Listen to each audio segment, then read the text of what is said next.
Oke. Tunggu ya Bapak Ibu, saya berdiri dulu. Bismillahirrahmanirrahim. Assalamualaikum warahmatullahi wabarakatuh.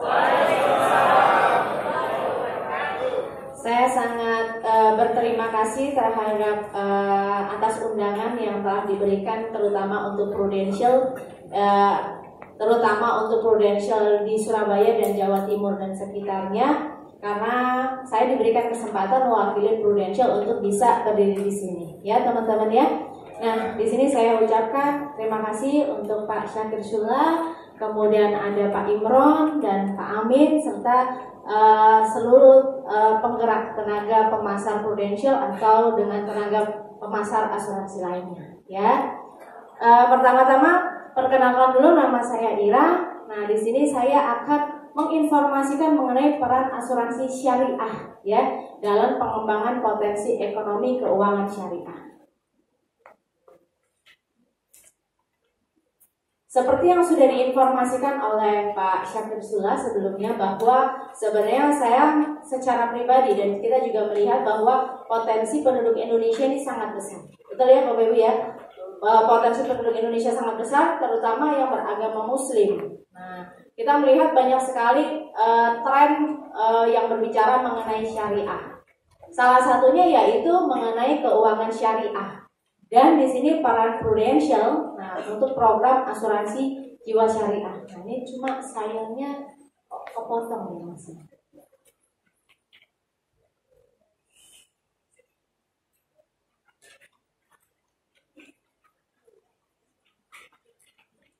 Karena memang tujuan syariah ini sebenarnya lebih kepada tujuan asuransi syariah ini lebih ke arah muamalah, di mana muamalah ini sifatnya yaitu sesuai dengan tadi ada sedikit cuplikan mengenai surat Al-Quraisy, yaitu berbicara mengenai kerjasama, ya.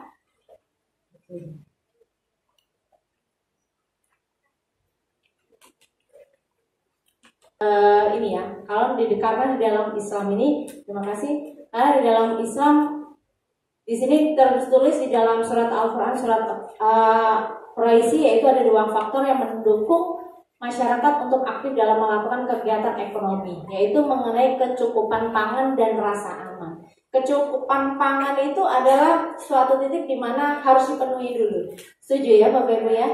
Karena memang untuk melanjutkan kehidupan sehari-hari kita harus cukup pangan dulu. Tetapi memang kalau di Indonesia saya melihat bahwa memang kalau kita melihat kebutuhan sehari-hari, sejujurnya asuransi itu berada di tingkat yang nggak tahu di poin keberapa, ya teman-teman ya. Tapi memang padahal kita harus tahu bahwa rasa aman itu adalah nomor 2. Rasa aman di sini bukan tidak melibatkan Allah Subhanahu Wa Taala, bukan maksudnya itu, tapi lebih kepada di mana sebenarnya asuransi ini lebih pada rasa untuk ikhtiar, ya teman-teman. Nanti saya akan informasikan lebih lanjut. Asuransi syariah dalam bahasa Arab disebut juga sebagai ta'min, yang erat kaitannya dengan rasa aman. Dalam bahasa sehari-hari, asuransi syariah itu adalah usaha saling melindungi dan tolong-menolong di dalam sejumlah orang. Sebenarnya di dalam kehidupan kita sehari-hari, takmin atau tolong-menolong itu sudah kita lakukan, betul ya? Contoh di tempat saya tinggal itu biasanya kalau ada tetangga saya yang sakit, kita menggalang sebuah dana, kemudian kita menolong mereka, ya. Itu sebenarnya adalah salah satu prinsip dari asuransi syariah. Nah, tetapi memang di sini asuransi syariah ini dibalut dengan investasi. Tetapi seperti yang telah disebutkan oleh Pak Imron dan Pak Syakir Sula, bahwa investasi di Indonesia yang berbicara mengenai syariah ini juga ada, karena sudah ada dewan-dewan pengawas mengenai investasi ini sendiri nantinya, ya. Mengapa asuransi jiwa syariah? Asuransi syariah sebagai salah satu instrumen antisipasi resiko keuangan masa depan dengan berbagai keunggulan. Karena kalau kita bicara tadi ada rumah sakit yang syariah, betul nggak Bapak Ibu? Tadi disebutkan bahwa ada pariwisata yang syariah. kemudian ada yang bicara mengenai makanan yang sudah tersertifikasi secara halal. Nah, sama kalau kita ingin memiliki suatu asuransi, nah harus disesuaikan dengan kaidah yang syariah pula seharusnya. Transparansi dan kejelasan kontrak. Jadi kalau memang transparansi, kalau syariah ini transparansi ini memang disorot ya. Jadi harus fair antara nasabah dengan perusahaan itu harus transparan. Kemudian semangat tolong-menolong dalam kebaikan. Sama halnya kalau di asuransi karena memang prinsipnya tolong-menolong. Jadi sebenarnya kalau hari ini kita memiliki asuransi syariah itu seakan-akan kita membantu orang tanpa kita pernah tahu. Padahal setiap hari banyak nasabah yang sakit. Jadi kita sifatnya tolong-menolong. Ya, ada peribahasa yaitu kalau bisa tangan kiri tidak pernah tahu apa yang diberikan tangan kanan, betul ya? Nah, jadi setiap hari sebenarnya kalau kita memiliki asuransi syariah, kita membantu orang lain, itu sebenarnya kita sudah beramal, kurang lebih ya teman-teman. Manfaat universal untuk semua, karena kita lihat sebenarnya pangsa pasar kita ini nggak cuma muslim, karena kalau kita bicara tolong menolong, itu kita bisa berbicara kepada seluruh yang ingin tolong menolong. Pasti seluruh umat manusia pasti pengen tolong menolong ya teman-teman ya. Jadi inilah prinsip-prinsip asuransi jiwa syariah. Di sini ada 3 komponen sebenarnya yang menjadi poin utama mengapa asuransi jiwa syariah ini manfaatnya diterima oleh siapa. Pertama yaitu peserta. Peserta sendiri sebagai nasabah syariah itu di mana di sini ada dana santunan asuransi ya. Kita tahu bahwa sebenarnya hidup, mati, jodoh itu semua sudah diatur, ya Bapak Ibu. Tetapi seperti yang Pak Syakir Sula tadi informasikan bahwa sebenarnya dan Pak Imron informasikan bahwa sebenarnya di saat seseorang itu tutup usia, betul ya Bapak Ibu. Nah ini paling enggak ada sejumlah dana, ya, yang mencukupi ahli warisnya untuk bisa meneruskan kehidupan di kemudian hari, ya. Karena sebenarnya di saat seseorang meninggal itu sudah takdir, tetapi ahli waris kita itu juga berhak untuk mempertahankan kelangsungan hidupnya sesuai dengan standar yang ada. Nah, makanya kenapa ada yang namanya butuh santunan asuransi. Untuk dana investasi sebenarnya banyak pilihan, ya, termasuk prudensial juga di sini karena memang sudah diawasi untuk investasinya juga diperkenankan untuk memiliki atau memberikan dana investasi dan dikelola oleh prudensial.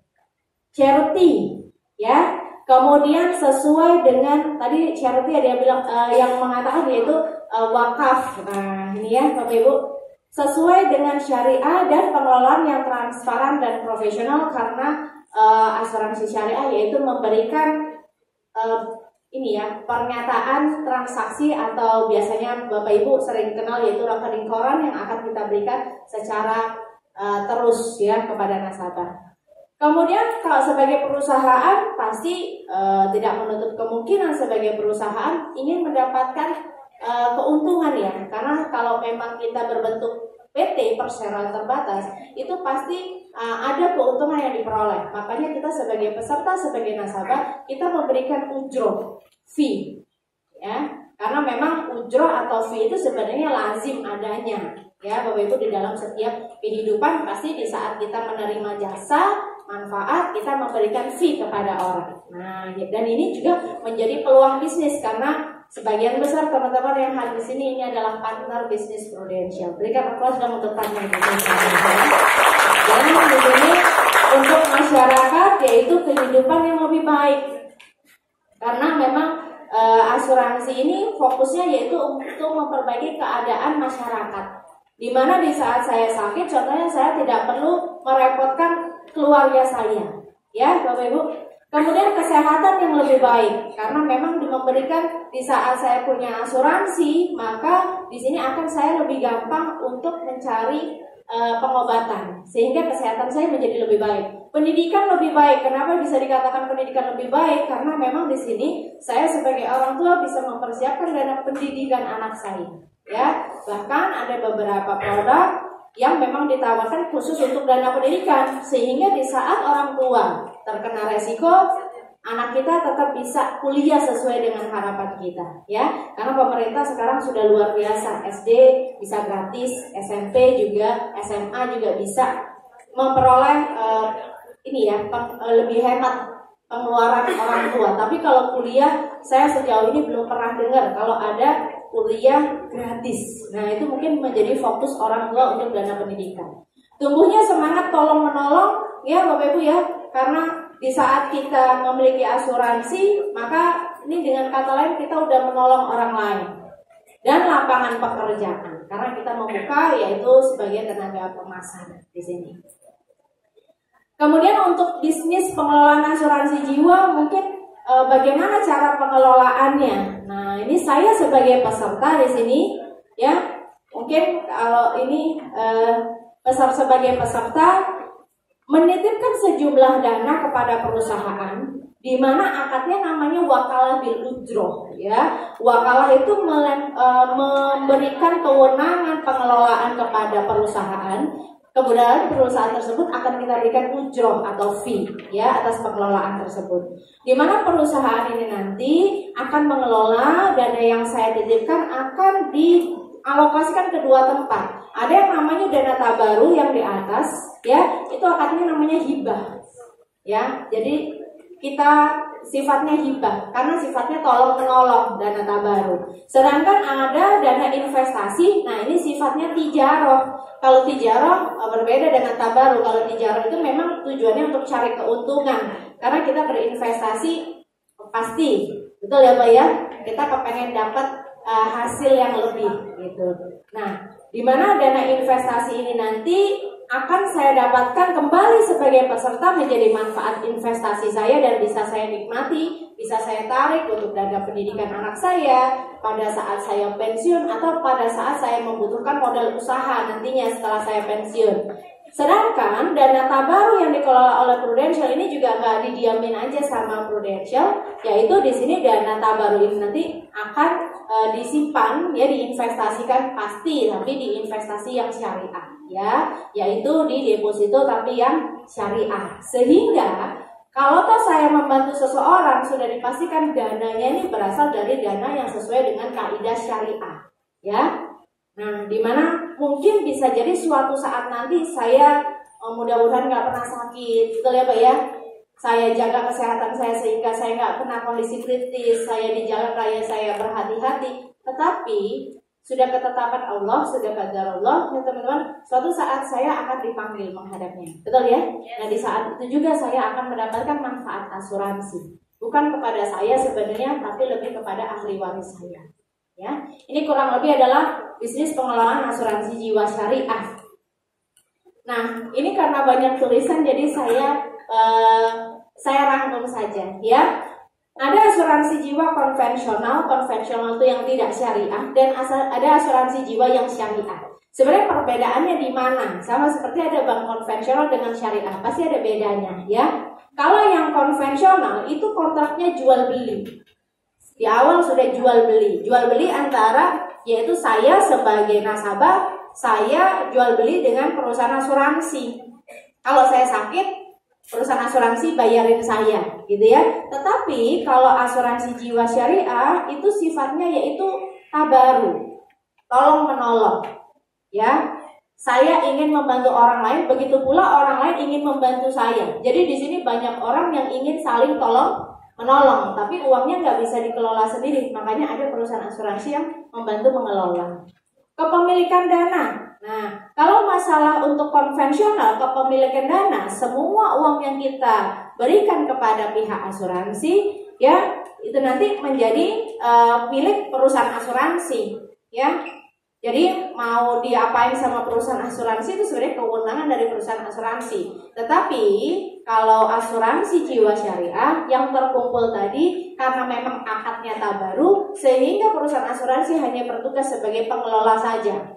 Ya, dengan kata lain tidak boleh digunakan untuk kepentingan pihak asuransi, ya. Kemudian untuk kelebihan dana. Nah, ini hebatnya lagi. Kalau di konvensional nggak ada, ya, kelebihan dana. Karena kalau anggap nih, saya survei sedikit boleh ya. Nah, di dalam satu ruangan ini sekitar ada 200 peserta. Kira-kira dalam 1 tahun ini ada yang pernah opnam? Sakit sampai rawat inap ada? Gak ada ya? Oh ada, berapa orang kira-kira? 1, 2, 3, 4. Berarti 200 hanya 4 yang sakit. Alhamdulillah ya, berarti masih banyak yang sehat ya teman-teman ya. Nah, ya semoga nanti tahun depan sehat semua ya, sehat terus. Nah, kalau perusahaan asuransi, produk asuransi yang konvensional, maka jika seluruh dana yang sudah kita setor, ini tujuannya untuk membayar klaim asuransi. Tapi jika hanya 4 orang, contohnya di kelas ini, dari 200 orang yang hadir, itu ternyata yang 4 aja yang sakit, berarti kan ada sisanya nih Pak. Ini berarti menjadi milik perusahaan asuransi tersebut Bapak Ibu ya. Tetapi kalau syariah, maka kan ada sisanya nih Bapak Ibu. Sisanya ini nanti akan menjadi surplus sharing ya, atau di sini ditulis yaitu surplus underwriting. Tapi sebenarnya lebih gampangnya kita bahasakan surplus sharing, yaitu kelebihan dana tabaru tadi. Jika ada kelebihan maka akan dibagi kepada orang-orang yang tidak pernah klaim, gitu ya. Cara pembagiannya seperti apa nanti akan diatur sesuai dengan porsi saya tiap bulan, berapa premi yang telah saya bayar. Kemudian kalau sampai ternyata klaimnya melebihi dari dana tabaru yang saya yang saya kumpulkan di perusahaan asuransi kumpulkan, kalau di konvensional defisit klaimnya lebih besar dibandingkan premi yang terbayar, maka perusahaan yang akan nalangin sendiri tanggung jawabnya. Tetapi kalau di syariah, maka nanti perusahaan sifatnya akan nalangi, sifatnya utang. Tapi utangnya tanpa bunga, namanya qard.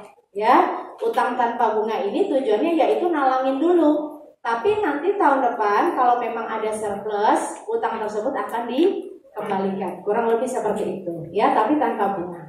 Pengelolaan investasi kalau di asuransi jiwa yang syariah pasti sudah diinvestasikan di saham-saham yang sudah mendapat sertifikasi halal, gitu ya.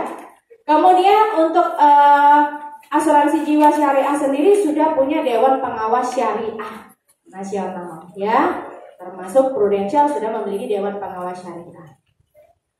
Nah, peluang dan tantangan asuransi jiwa syariah. Kalau kita bicara mengenai pangsa pasar yang begitu luas, tapi saya baru mendengar ternyata nggak banyak sebenarnya ya yang mempunyai produk syariah, menggunakan produk syariah termasuk asuransi syariah ya. Di sini yaitu sebenarnya kalau dari pangsa pasar kita ada 61% dari target market kita itu mempertimbangkan akan membeli asuransi jiwa syariah 2 tahun ke depannya. Asuransi jiwa bukan yang syariah, asuransi jiwa 2 tahun ke depan. Jadi masyarakat kalau ditanyain mau nggak beli asuransi, iya mau dalam 2 tahun ke depan. Tetapi ternyata dari 61% tersebut hanya 40%-nya itu yang rencana membeli asuransi jiwa yang syariah. Nah ini kenapa? Karena kok cuma 40% saja, padahal banyak loh. Ini ya ada selisihnya ini lumayan. Kenapa? Nah ini teman-teman. Mengingat di sini tahun 2015, ini data saya ambil dari 2016. 2015 itu hanya 12,5% yang punya asuransi jiwa syariah, Bapak Ibu. Jadi sebenarnya di sini pangsa pasar kita masih sangat luas, tetapi ada alasan mengapa orang-orang ini masih berpikir untuk membeli yang konvensional atau yang enggak syariah, ya. Alasan membeli asuransi jiwa syariah di antara mereka yaitu pertama, karena semakin baiknya pengetahuan penduduk Indonesia mengenai syariah Islam, maka karena ini prinsip syariah, saya beragama muslim, saya harus beli yang syariah, ya. Kemudian hasil investasi yang lebih baik, rekomendasi dari keluarga. Konsep tolong menolong ini yang sempat disinggung tadi ya. Walaupun negara non-muslim, tapi mereka sudah punya konsep tolong menolong. Makanya kenapa kita kalah, penduduk kita banyak, tapi ternyata konsep ini nih baru ada di hati masyarakat cuma 30% menangnya ya. Kemudian karena saya muslim, sesuai dengan kebutuhan proteksi dan keuangan saya serta rekomendasi dari tenaga pemasar ya. Adapun alasan kenapa saya nggak memilih mengenai asuransi jiwa syariah, yaitu karena nggak banyak yang pakai. Tadi sempat ini ya ditunjukkan, yaitu gambar ibunda ya, ibunda dari Pak Syakir Zula, dan sekarang banyak artis yang pakai jilbab, jadi tren. Nah, jadi ternyata banyak penduduk kita sebagian besar yaitu beragama muslim, tapi sebagian besar masih mengikuti tren ya, karena banyak artis yang nggak punya asuransi jiwa syariah, makanya saya nggak beli gitu ya teman-teman. Kemudian hasil investasi yang lebih rendah sama aja dengan konvensional ya, mereka punya pendapat seperti itu. Tidak cukup dijelaskan. Nah, ini berarti peranan dari tenaga pemasar untuk bisa menjelaskan lagi ya.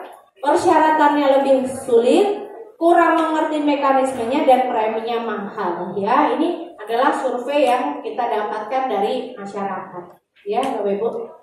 Nah, di sini kontribusi Prudential Indonesia dalam asuransi jiwa syariah seperti apa? Prudential Indonesia dalam menjalankan bisnis pengelolaan dana kepesertaan asuransi jiwa syariahnya berpedoman pada fatwa Dewan Syariah Nasional MUI ya, dan diawasi oleh Otoritas Jasa Keuangan dan Dewan Syariah Nasional MUI ya Bapak Ibu. Jadi kita kalau seandainya makanan itu kita udah dapat sertifikat halal ya, disetujui dan diawasi. Sehingga dalam praktek kita sehari-hari ini kita sudah sesuai dengan kaidah syariah. Perusahaan sampai dengan hari ini kita menjadi perusahaan asuransi jiwa syariah nomor 1. Berikan aplaus buat ya, Prudential bisa seperti ini berkat kolaborasi kita semua. Kemudian aset kita sudah 9,9 triliun, tumbuh 13%. Dan dana tabaruk yang udah terkumpul yaitu 632 miliar ya. Dan ini tiap tahun bertumbuh Bapak Ibu. Dengan dana tabaruk sebanyak ini berarti kita bisa membantu nasabah lebih banyak lagi ya. Hasil investasi di Syariah Asia Pacific Equity Fund juga ada peningkatan, yaitu return hasil ya dari investasi mencapai 26,6%. Kemudian di sini untuk tenaga pemasar yang berlisensi syariah yaitu sebanyak 100.000 orang. Berikan aplaus sekali lagi ya. Ini sebenarnya sangat banyak. Kalau Bapak Ibu ingin membeli asuransi syariah, kita sudah punya lisensi karena agent yang bertanggung jawab yaitu agent yang memiliki lisensi. Sama seperti kita mengendarai mobil, kita punya lisensi mengendarai mobil. Sama pada saat menjual syariah kita punya lisensi yaitu di bawah naungan Asosiasi Asuransi Jiwa Syariah Indonesia ya.